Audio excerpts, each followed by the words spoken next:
प्रथमे मुझे महान अभिनेत्री विषय कहि से खाली अभिनेत्री नुहति ओडिसी नृत्यगाना सी होती पद्मश्री पुरस्कार सम्मानित मिनती मिश्र। मिनती मिश्र होती ओडिशार एकमात्र एभली अभिनेत्री जहाँकर समस्त चलचित्र राष्ट्रपति पुरस्कार पाइथिला। ओडिशार ये होती एकमात्र अभिनेत्री जहाँ लता मंगेशकर दुईटी गीत गाई। 1963 मसीह सूर्यमुखी चलचित्र निज फिल्म क्यारियर आरंभ करते। से वर्ष 1963 मसीह चलचित्र जीवन साथी, 1964 मसीह साधना, 1967 मसीह अरुंधति चलचित्र से देखा मिलते। मिनती मिश्र जन्म 1929 मसीह होता देहांत 6 जनवरी 2020 वृद्धावस्था होता कष्ट कारण होता। मृत्यु बेलू 91 वर्ष होता। अभिनेता विजय महांती का जन्म 8 एप्रिल 1950 मसीहा केन्द्रापड़ा होता। प्रथम चलचित्र था चिलिका तीरे। चलचित्र मुक्ति लाभ करता 1977 मसीह। यह चलचित्र को नेशनल अवार्ड मिलता। अभिनेता विजय महांती श्रेष्ठ अभिनेता स्टेट अवार्ड 6 थर पाई। 1981 मसीह आरती चलचित्र, 1985 मसीह ममता मागे मूल, 1986 मसीह एई आम संसार, 1991 मसीह आम घर आम संसार, 1993 मसीह भीष्म प्रतिज्ञा, 1994 मसीह भाई है भगारी। यह व्यतीत विजय महांती 2014 मसीह जयदेव पुरस्कार सम्मानित होते। यह महान अभिनेता देहांत 20 जुलाई 2020 हृदयघात जनित समस्या कारण होता। मृत्यु बेलू 70 वर्ष होता। विजय महांती भली आउ एक वरिष्ठ अभिनेता अच्छा मिहिर दास।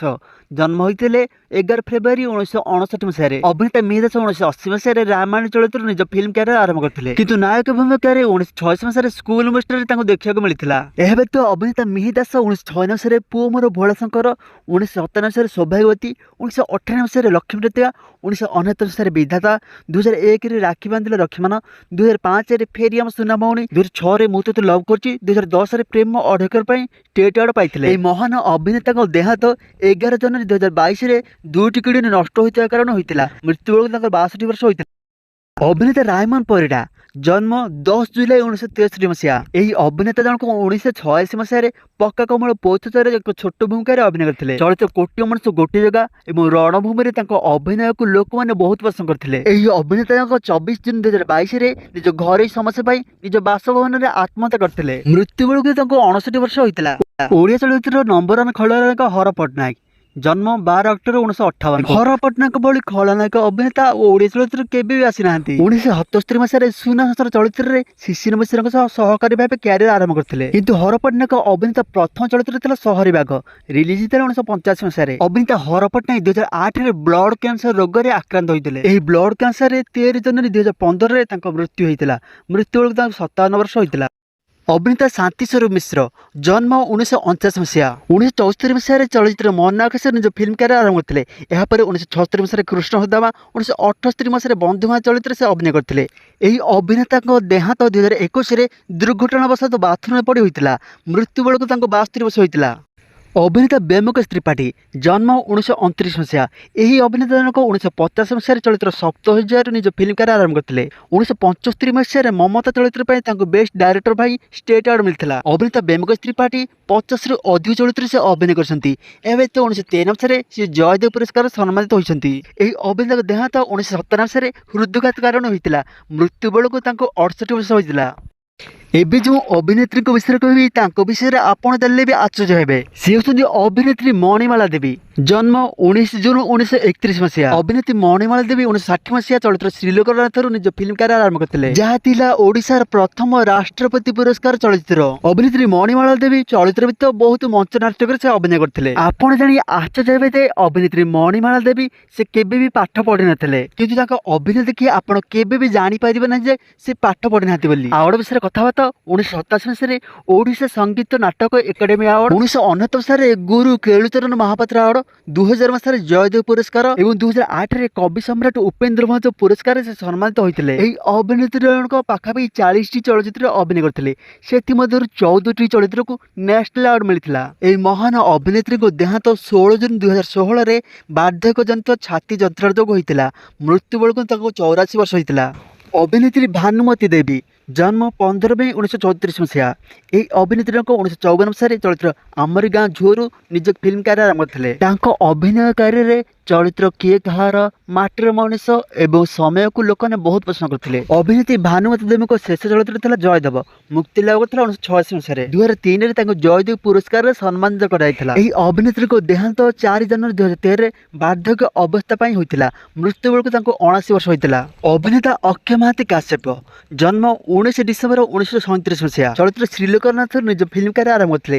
ରିଲିଜ ହେଲା 1960 ମସିହାରେ। ଏହା ବ୍ୟତୀତ ଅକ୍ଷୟ ମହାନ୍ତି କାଶ୍ୟପ ବହୁତ ଗୁଡ଼ିଏ ଚଳଚ୍ଚିତ୍ର ନିର୍ଦ୍ଦେଶନା ଦେଇଥିଲେ, ଯେମିତିକି ସୌତୁଣୀ ଏବଂ ଶଙ୍ଖ ମହୁରୀ। ଏହି ଅଭିନେତାଙ୍କ ଦେହାନ୍ତ 22 ମେ 2004ରେ 66 ବର୍ଷରେ ହୋଇଥିଲା। ଅଭିନେତା ଅଜିତ ଦାସ ଜନ୍ମ 20 ଜାନୁଆରୀ 1929 ମସିହା କରଞ୍ଜିଆଠାରେ। 1976 ମସିହାରେ ଚଳଚ୍ଚିତ୍ର ସିନ୍ଦୁର ଭିତରୁ ନିଜ ଫିଲ୍ମ କ୍ୟାରିୟର ଆରମ୍ଭ କରିଥିଲେ ଅଜିତ ଦାସ ଏବଂ 1985 ମସିହାରେ ଚଳଚ୍ଚିତ୍ର ହାକିମ ବାବୁ ପାଇଁ ବେଷ୍ଟ ଆକ୍ଟର ପାଇଁ ଷ୍ଟେଟ୍ ଆୱାର୍ଡ ପାଇଥିଲେ। ଏହି ଅଭିନେତାଙ୍କ ଦେହାନ୍ତ 13 ସେପ୍ଟେମ୍ବର 2020 ମସିହାରେ କୋଭିଡ-19 କାରଣରୁ ହୋଇଥିଲା। ମୃତ୍ୟୁ ବେଳକୁ ତାଙ୍କ ବୟସ ଥିଲା 71 ବର୍ଷ। ଅଭିନେତା ମହମ୍ମଦ ମହସିନ ଜନ୍ମ 14 ସେପ୍ଟେମ୍ବର 1942 ମସିହା କଟକଠାରେ। ତାଙ୍କ ପ୍ରଥମ ଚଳଚ୍ଚିତ୍ର ଥିଲା ଶେଷ ଶ୍ରାବଣ, ରିଲିଜ ଥିଲା 1976 ମସିହାରେ ଏବଂ ତାଙ୍କ ଶେଷ ଅଭିନୀତ ଚଳଚ୍ଚିତ୍ର ଥିଲା ସନ୍ତାନ, ମୁକ୍ତି ଲାଭ କରିଥିଲା 2002 ମସିହାରେ। 1982 ମସିହାରେ ଚଳଚ୍ଚିତ୍ର ଫୁଲଚନ୍ଦନ ପାଇଁ ସେ ଷ୍ଟେଟ୍ ଆୱାର୍ଡ ପାଇଥିଲେ। ତାଙ୍କ ନିର୍ଦ୍ଦେଶନାରେ ଚଳଚ୍ଚିତ୍ର ଚକା ଭଉଁରୀ, ସହରବାଗ, ମମତାର ଡୋରି, ଲକ୍ଷ୍ମଣ ରେଖା, ଧର୍ମଶୈଳୀ ହେଲା ଏବଂ ସନ୍ତାନ ଭଳି ଚଳଚ୍ଚିତ୍ରକୁ ଲୋକମାନେ ବହୁତ ପସନ୍ଦ କରିଥିଲେ। ଏହି ଅଭିନେତାଙ୍କ ଦେହାନ୍ତ 3 ଜାନୁଆରୀ 2003 ମସିହାରେ 60 ବର୍ଷର ହୋଇଥିଲା। ଅଭିନେତ୍ରୀ ସୁଜାତା ଆନନ୍ଦ ନାୟିକା, ସହନାୟିକା ଏବଂ ମା ଭୂମିକାରେ ସେ ପରିଚିତ। ସୁଜାତା ଆନନ୍ଦ 1966 ମସିହାରେ ମାଟିର ମଣିଷ ଚଳଚ୍ଚିତ୍ରରେ ପ୍ରଥମେ ନେତ୍ରହୀନ ଭୂମିକାରେ ଅଭିନୟ କରିବା ଆରମ୍ଭ କରିଥିଲେ। 1979 ମସିହାରେ ଚଳଚ୍ଚିତ୍ର ଚିହ୍ନା ଚିହ୍ନା, 1985 ମସିହାରେ ଚଳଚ୍ଚିତ୍ର ସ୍କୁଲ ମାଷ୍ଟର, 1986 ମସିହାରେ ଚଳଚ୍ଚିତ୍ର ଏଇ ଆମ ସଂସାର, 1994 ମସିହାରେ ଚଳଚ୍ଚିତ୍ର ସାଗରବାଙ୍କା ପାଇଁ ଷ୍ଟେଟ୍ ଆୱାର୍ଡ ପାଇଥିଲେ। ଏହା ବ୍ୟତୀତ 1995 ମସିହାରେ ଜୟଦେବ ପୁରସ୍କାରରେ ସେ ସମ୍ମାନିତ ହୋଇଛନ୍ତି। ଏହି ମହାନ ଅଭିନେତ୍ରୀଙ୍କ ଦେହାନ୍ତ 2001ରେ କ୍ୟାନ୍ସର କାରଣରୁ ହୋଇଥିଲା। ଅଭିନେତ୍ରୀ ଝରଣା ଦାସ ଜନ୍ମ 1940 ମସିହାରେ। ଏହି ଅଭିନେତ୍ରୀଙ୍କ ପ୍ରଥମ ଚଳଚ୍ଚିତ୍ର ଥିଲା ଅମଡ଼ା ବାଟ। ଅମଡ଼ା ବାଟ ମୁକ୍ତି ଲାଭ କରିବା ପୂର୍ବରୁ ଚଳଚ୍ଚିତ୍ର ମଲାଧନ ମୁକ୍ତି ଲାଭ କରିସାରିଥିଲା।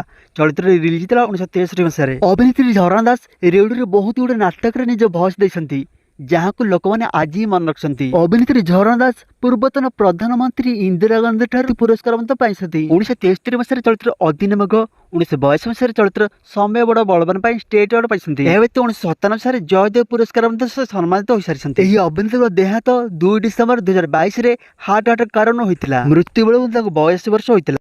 ଅଭିନେତା ମୀନକେତନ ଦାସ ଜନ୍ମ 7 ମେ 1961 ମସିହା କେନ୍ଦ୍ରାପଡ଼ା ଠାରେ ହୋଇଥିଲା। ତାଙ୍କ ପ୍ରଥମ ଚଳଚ୍ଚିତ୍ର ଥିଲା ଗଙ୍ଗଶୂଳୀ, ରିଲିଜ ଥିଲା 1995 ମସିହାରେ। ଏହି ଅଭିନେତାଙ୍କ ଦେହାନ୍ତ 30 ଜୁନ 2017ରେ ପାନକ୍ରିଆଟିକ କ୍ୟାନ୍ସର ଯୋଗୁଁ ହୋଇଥିଲା। ମୃତ୍ୟୁ ବେଳକୁ ତାଙ୍କୁ 56 ବର୍ଷ ହୋଇଥିଲା। ଅଭିନେତା ସଲିଲ ମିତ୍ର ଜନ୍ମ 7 ଏପ୍ରିଲ 1967 ମସିହା। ଅଭିନେତା ସଲିଲ ମିତ୍ରଙ୍କ ପ୍ରଥମ ଚଳଚ୍ଚିତ୍ର ଥିଲା ପୁଅ ଭାଙ୍ଗିଗଲା ସୁନା ସଂସାର, ରିଲିଜ ଥିଲା 1999 ମସିହାରେ। ଏହି ଅଭିନେତାଙ୍କ ଦେହାନ୍ତ 4 ଜୁନ 2019 ମସିହା କାର ଦୁର୍ଘଟଣା ଯୋଗୁଁ ହୋଇଥିଲା। ମୃତ୍ୟୁ ବେଳକୁ ତାଙ୍କୁ 52 ବର୍ଷ ହୋଇଥିଲା। ଅଭିନେତା ଶରତ କାରୀ ଜନ୍ମ 8 ଅଗଷ୍ଟ 1934 ମସିହା ନୟାଗଡ଼ଠାରେ। ଅଭିନେତା ଶରତ ପୂଜାଙ୍କ ପ୍ରଥମ ଚଳଚ୍ଚିତ୍ର ଥିଲା ଶ୍ରୀ ଶ୍ରୀ ମହାଲକ୍ଷ୍ମୀ ପୂଜା। ଏହି ଅଭିନେତାଙ୍କ 1974 ମସିହାରେ ଘର ସଂସାର ଚଳଚ୍ଚିତ୍ର ପାଇଁ ଏବଂ 1980 ମସିହାରେ ତପସ୍ୟା ଚଳଚ୍ଚିତ୍ର ପାଇଁ ବେଷ୍ଟ ଆକ୍ଟର ପାଇଁ ଷ୍ଟେଟ୍ ଆୱାର୍ଡ ପାଇଥିଲେ ଏବଂ 1985 ମସିହାରେ ଜୟଦେବ ପୁରସ୍କାରରେ ସେ ସମ୍ମାନିତ ହୋଇସାରିଛନ୍ତି। ଅଭିନେତା ଶରତ ପୂଜାଙ୍କ ଦେହାନ୍ତ 12 ମେ 2014ରେ ହୃଦଘାତ ଜନିତ କାରଣ ପାଇଁ ହୋଇଥିଲା। ମୃତ୍ୟୁ ବେଳକୁ ତାଙ୍କୁ 79 ବର୍ଷ ହୋଇଥିଲା। ଅଭିନେତ୍ରୀ ଗ୍ଲୋରିଆ ମହାନ୍ତି ଜନ୍ମ 27 ଜୁନ 1932 ମସିହା ବ୍ରିଟିଶ ଇଣ୍ଡିଆରେ ହୋଇଥିଲା। ଅଭିନେତ୍ରୀ ଗ୍ଲୋରିଆ ମହାନ୍ତି ହେଉଛନ୍ତି ପ୍ରଥମ ଓଡ଼ିଆ ଚଳଚ୍ଚିତ୍ର ନାୟିକା। ତାଙ୍କ ପ୍ରଥମ ଚଳଚ୍ଚିତ୍ର ହେଉଛି ଶ୍ରୀ ଜଗନ୍ନାଥ, ରିଲିଜ ହେଲା 1950 ମସିହାରେ। ଅଭିନେତ୍ରୀ ଗ୍ଲୋରିଆ ମହାନ୍ତି 1981 ମସିହାରେ ଉଲ୍କା ଚଳଚ୍ଚିତ୍ର ପାଇଁ ବେଷ୍ଟ ସପୋର୍ଟିଂ ଆକ୍ଟ୍ରେସ ପାଇଁ ଷ୍ଟେଟ୍ ଆୱାର୍ଡ ପାଇଥିଲେ। 1952 ମସିହାରେ ସେ ଜୟଦେବ ପୁରସ୍କାର ସମ୍ମାନିତ ହୋଇସାରିଛନ୍ତି। ତାଙ୍କ ଶେଷ ଚଳଚ୍ଚିତ୍ର ଥିଲା କିଏ ସେ ଡାକୁଛି କେଉଁଠି ମୋତେ, ରିଲିଜ ଥିଲା 2011 ମସିହାରେ। ଗ୍ଲୋରିଆ ମହାନ୍ତିଙ୍କ ଦେହାନ୍ତ 11 ଡିସେମ୍ବର 2014 ମସିହାରେ ବାର୍ଦ୍ଧକ୍ୟ ଅବସ୍ଥା ପାଇଁ ହୋଇଥିଲା। ମୃତ୍ୟୁ ବେଳକୁ ତାଙ୍କ ବୟସ ହୋଇଥିଲା 82 ବର୍ଷ। ଅଭିନେତ୍ରୀ ଗୀତାର ଯାହାଙ୍କ ଜନ୍ମ ବିଷୟରେ କେଉଁଠାରେ କିଛି ସୂଚନା ନାହିଁ, କିନ୍ତୁ ଏହି ଅଭିନେତ୍ରୀଙ୍କ 60 ଦଶକରେ ନାୟିକା ଭୂମିକାରେ ନିଜ ଫିଲ୍ମ କ୍ୟାରିୟର ଆରମ୍ଭ କରିଥିଲେ। ଚଳଚ୍ଚିତ୍ର ନାମ ଥିଲା ଜୀବନ ସାଥୀ, ରିଲିଜ ଥିଲା 1963 ମସିହାରେ। ଏହି ଚଳଚ୍ଚିତ୍ରକୁ ନ୍ୟାସନାଲ ଆୱାର୍ଡ ମିଳିଥିଲା। ଏହାପରେ ଏହି ଅଭିନେତ୍ରୀଙ୍କ ନବଜନ୍ମ, ମାଣିକ ଜଡ଼ି, କା, ମଲାଧନ ଭଳି ଚଳଚ୍ଚିତ୍ର ଅଭିନୟ କରିଛନ୍ତି। ପଞ୍ଜୁରୀଭୂତ ଶାଢ଼ୀରେ ତାଙ୍କ ଖଳନାୟକ ଚଳଚ୍ଚିତ୍ରଟି ଲୋକମାନଙ୍କୁ ବହୁତ ପସନ୍ଦ ଆସିଥିଲା। ଏହି ଅଭିନେତ୍ରୀଙ୍କ ଦେହାନ୍ତ 1997 ମସିହା ହାର୍ଟ ଆଟାକରେ ହୋଇଥିଲା। ଏହିଭଳି କଳାକାର ଓଡ଼ିଆ ଚଳଚ୍ଚିତ୍ରରେ ଆଉ ଦେଖିବାକୁ ମିଳୁନାହାନ୍ତି। ଆଉ ଏକ ବରିଷ୍ଠ ଅଭିନେତା ଅଛନ୍ତି ହେମନ୍ତ ଦାସ ଜନ୍ମ 1934 ମସିହା। ଏହି ଅଭିନେତା ଜଣକ ଭାଇ ଭାଇ ଚଳଚ୍ଚିତ୍ର ନିଜ ଫିଲ୍ମ କ୍ୟାରିୟର ଆରମ୍ଭ କରିଥିଲେ। ଚଳଚ୍ଚିତ୍ରଟି ରିଲିଜ ଥିଲା 1956 ମସିହାରେ। ତାଙ୍କ ଶେଷ ଅଭିନୀତ ଚଳଚ୍ଚିତ୍ର ଥିଲା ତୁମ ହିଁ ସାଥୀ ମୋର, ରିଲିଜ ଥିଲା 2009 ମସିହାରେ। 1980 ମସିହାରେ ଚଳଚ୍ଚିତ୍ର ମା ମମତା, 1984 ମସିହାରେ ଚଳଚ୍ଚିତ୍ର ଦଣ୍ଡାବାଳୁଙ୍ଗା ପାଇଁ ଷ୍ଟେଟ୍ ଆୱାର୍ଡ ପାଇଥିଲେ। ହେମନ୍ତ ଦାସଙ୍କ ଦେହାନ୍ତ 27 ଏପ୍ରିଲ 2010ରେ ବୃଦ୍ଧାବସ୍ଥା କାରଣ ହୋଇଥିଲା। ମୃତ୍ୟୁ ବେଳକୁ ତାଙ୍କୁ 76 ବର୍ଷ ହୋଇଥିଲା। ଅଭିନେତ୍ରୀ ଅନିତା ଦାସ ଜନ୍ମ 1 ଅକ୍ଟୋବର 1953 ମସିହା। ଏହି ଅଭିନେତ୍ରୀଙ୍କ 1975 ମସିହାରେ ଯାଯାବର ଚଳଚ୍ଚିତ୍ର ଫିଲ୍ମ କ୍ୟାରିୟର ଆରମ୍ଭ କରିଥିଲେ। 1980 ମସିହାରେ ତପସ୍ୟା, 1983 ମସିହାରେ ଭକ୍ତ ସାଲେବେଗ, 1987 ମସିହାରେ ଏଇ ତ ଦୁନିଆ ପାଇଁ ଷ୍ଟେଟ୍ ଆୱାର୍ଡ ପାଇଥିଲେ। ଏହା ବ୍ୟତୀତ ହିନ୍ଦୀ ଚଳଚ୍ଚିତ୍ର ଆଶ୍ରୟ, ବିଗ୍ ପାଲକେ ଏବଂ ଅସୀମାରେ ସେ ଅଭିନୟ କରିସାରିଛନ୍ତି। ଏହି ଅଭିନେତ୍ରୀଙ୍କ ଦେହାନ୍ତ 11 ମେ 2018 ହୃଦଘାତ କାରଣ ହୋଇଥିଲା। ମୃତ୍ୟୁବେଳେ ତାଙ୍କ ବୟସ ହୋଇଥିଲା 64 ବର୍ଷ। ଅଭିନେତା ଦେବୁ ବସ ଜନ୍ମ 2 ଡିସେମ୍ବର 1942 ମସିହା। 1974 ମସିହାରେ ଚଳଚ୍ଚିତ୍ର ମନ ଆକାଶରେ ଏକ ଗୀତରେ ସେ ନୃତ୍ୟ କରିଥିବା ଦେଖିବାକୁ ମିଳିଥିଲେ। ଏହାପରେ ସେ ତପସ୍ୟା ଚଳଚ୍ଚିତ୍ରରେ ଅଭିନୟ କରିବା ଆରମ୍ଭ କରିଥିଲେ। ରିଲିଜ୍ ଥିଲା 1980 ମସିହାରେ। 1988 ମସିହାରେ ଚଳଚ୍ଚିତ୍ର ସୁନାଚଢ଼ା ପାଇଁ ଦେବୁ ବସ ଷ୍ଟେଟ୍ ଆୱାର୍ଡ ପାଇଥିଲେ। ଦେବୁ ବସଙ୍କ ଦେହାନ୍ତ 22 ଅଗଷ୍ଟ 2018 ହୃଦଘାତ କାରଣ ହୋଇଥିଲା। ମୃତ୍ୟୁ ବେଳକୁ ତାଙ୍କୁ 75 ବର୍ଷ ହୋଇଥିଲା। ଅଭିନେତ୍ରୀ ସାଧନା ପରିଜା ଯାହାକୁ ରୁନୁ ନାମରେ ସମସ୍ତେ ଜାଣନ୍ତି। ଏହି ଅଭିନେତ୍ରୀଙ୍କ ଜନ୍ମ 1965 ମସିହାରେ ହୋଇଥିଲା। ଅଭିନେତ୍ରୀ ସାଧନା ପରିଜା ଚଳଚ୍ଚିତ୍ର ସୌତୁଣୀରେ ଏକ ଗ୍ରୁପ୍ ଡ୍ୟାନ୍ସରେ ଦେଖିବାକୁ ମିଳିଥିଲେ। ଏହାପରେ 1978 ମସିହାରେ ଚଳଚ୍ଚିତ୍ର ପ୍ରିୟତମାରେ ତାଙ୍କ ପ୍ରଥମ କ୍ୟାରିୟର ଆରମ୍ଭ ହୋଇଥିଲା। 2001ରେ ଧର୍ମ ସହିଲା ହେଲା ପାଇଁ ଏବଂ 2013ରେ ରୁଙ୍କୁଜନା ପାଇଁ ଷ୍ଟେଟ୍ ଆୱାର୍ଡ ପାଇଥିଲେ। ଏହି ଅଭିନେତ୍ରୀଙ୍କ ଦେହାନ୍ତ 2014ରେ ହାର୍ଟ ଆଟାକ୍ କାରଣ ପାଇଁ ହୋଇଥିଲା। ଓଡ଼ିଆ ଚଳଚ୍ଚିତ୍ର ହାସ୍ୟ ଅଭିନେତ୍ରୀ ମାମିନା ଶତପଥୀ ଜନ୍ମ 1967 ମସିହା। ମାମିନା ଶତପଥୀ 1978 ମସିହାରେ ଗୌରୀ ଚଳଚ୍ଚିତ୍ରରେ ନିଜ ଫିଲ୍ମ କ୍ୟାରିୟର ଆରମ୍ଭ କରିଥିଲେ। ଏହି ଅଭିନେତ୍ରୀଙ୍କ ଦେହାନ୍ତ 8 ଡିସେମ୍ବର 2014 ମସିହାରେ ହାର୍ଟ ଆଟାକ୍ କାରଣ ପାଇଁ ହୋଇଥିଲା। ଓଡ଼ିଶାର ପ୍ରଥମ ମହିଳା ପ୍ରଯୋଜିକା ଏବଂ ଅଭିନେତ୍ରୀ ପାର୍ବତୀ ଘୋଷ ଜନ୍ମ 28 ମାର୍ଚ୍ଚ 1933 ମସିହା। 1950 ମସିହାରେ ଚଳଚ୍ଚିତ୍ର ଶ୍ରୀ ଜଗନ୍ନାଥରେ ସେ ଚାଇଲ୍ଡ ଆର୍ଟିଷ୍ଟ ଭାବେ ନିଜ ଫିଲ୍ମ କ୍ୟାରିୟର ଆରମ୍ଭ କରିଥିଲେ। ଏହାପରେ 1953 ମସିହାରେ ଚଳଚ୍ଚିତ୍ର ଆମରି ଗାଁ ଝୁଅରେ ତାଙ୍କୁ ପ୍ରଥମ ଥର ନାୟିକା ଭଙ୍ଗରେ ଦେଖିବାକୁ ମିଳିଥିଲା। ଅଭିନେତ୍ରୀ ପାର୍ବତୀ ଘୋଷଙ୍କ ଅଭିନୀତ 1962 ମସିହାରେ ଚଳଚ୍ଚିତ୍ର ଲକ୍ଷ୍ମୀ, 1966 ମସିହାରେ ଚଳଚ୍ଚିତ୍ର କା, 1968 ମସିହାରେ ଚଳଚ୍ଚିତ୍ର ସ୍ତ୍ରୀକୁ ରାଷ୍ଟ୍ରପତି ପୁରସ୍କାର ମିଳିଥିଲା। 1987 ମସିହାରେ ସେ ଜୟଦେବ ପୁରସ୍କାର ସମ୍ମାନିତ ହୋଇଥିଲେ। ଏହି ମହାନ ଅଭିନେତ୍ରୀଙ୍କ ଦେହାନ୍ତ 12 ଫେବୃଆରୀ 2018 ବାର୍ଦ୍ଧକ୍ୟ ଅବସ୍ଥା ଯନ୍ତ୍ରଣା ପାଇଁ ହୋଇଥିଲା। ମୃତ୍ୟୁ ବେଳକୁ ତାଙ୍କୁ 85 ବର୍ଷ ହୋଇଥିଲା। ଓଡ଼ିଆ ଚଳଚ୍ଚିତ୍ର ଖଳନାୟିକା ଦୁଃଖୀରାମ ସ୍ୱାଇଁ ଅଭିନେତା ଦୁଃଖୀରାମ ସ୍ୱାଇଁଙ୍କ ଜନ୍ମ 23 ଏପ୍ରିଲ 1925 ମସିହା। ଏହି ଅଭିନେତା ଜଣକ 1960 ମସିହାରେ ପରିଣାମ ଚଳଚ୍ଚିତ୍ରରେ ନିଜ ଫିଲ୍ମ କ୍ୟାରିୟର ଆରମ୍ଭ କରିଥିଲେ। 1994 ମସିହାରେ ଜୟଦେବ ପୁରସ୍କାରରେ ସେ ସମ୍ମାନିତ ହୋଇସାରିଛନ୍ତି। ଏହା ବ୍ୟତୀତ 1987 ମସିହାରେ ବୁଲିହନ ଚଳଚ୍ଚିତ୍ର ପାଇଁ ତାଙ୍କୁ ଷ୍ଟେଟ୍ ଆୱାର୍ଡ ମିଳିଥିଲା। ଏହି ଅଭିନେତାଙ୍କ ଦେହାନ୍ତ 1995 ମସିହାରେ 70 ବର୍ଷରେ ହାର୍ଟ ଆଟାକ୍ କାରଣ ପାଇଁ ହୋଇଥିଲା। ଅଭିନେତା ଗୋବିନ୍ଦ ତେଜ ଜନ୍ମ 1929 ମସିହା ନଭେମ୍ବର 5 ତାରିଖ ଅନୁଗୁଳ ଠାରେ ହୋଇଥିଲା। ଅଭିନେତା ଗୋବିନ୍ଦ ତେଜ ଚଳଚ୍ଚିତ୍ର କେଦାର ଗୌରରୁ ନିଜ ଫିଲ୍ମ କ୍ୟାରିୟର ଆରମ୍ଭ କରିଥିଲେ।